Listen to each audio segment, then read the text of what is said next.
மகாராஷ்டிரா சட்டப்பேரவை தேர்தல் முறைகேடு புகாருக்கு பதிலளிக்காமல் ஆதாரங்களை தேர்தல் ஆணையம் அளிப்பது தேர்தல் மேட்ச் பிக்சிங்கை உறுதி செய்வதாகவும் இது ஜனநாயகத்திற்கு விஷமானது என்றும் மக்களவை எதிர்க்கட்சித் தலைவர் ராகுல் காந்தி விமர்சித்துள்ளார்.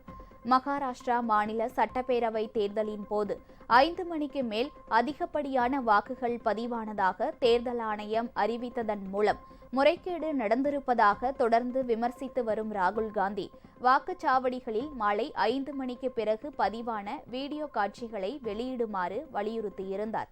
ஆனால் வீடியோ பதிவுகளை வெளியிடுவது மக்கள் பிரதிநிதித்துவ சட்டத்திற்கு எதிரானது என்ற உச்சநீதிமன்ற தீர்ப்பை சுட்டிக்காட்டி ராகுல் காந்தியின் கோரிக்கையை தேர்தல் ஆணையம் நிராகரித்துள்ளது. இதனை தனது எக்ஸ் தளத்தில் சுட்டிக்காட்டியுள்ள ராகுல் காந்தி, மகாராஷ்டிரா சட்டமன்ற தேர்தலில் மேட்ச் பிக்சிங் உறுதியாக இருப்பதாக குறிப்பிட்டுள்ளார். இதுபோன்ற தேர்தல் முடிவுகளை இறுதி செய்வது ஜனநாயகத்திற்கு விஷமானது என்றும் அவர் கூறியுள்ளார்.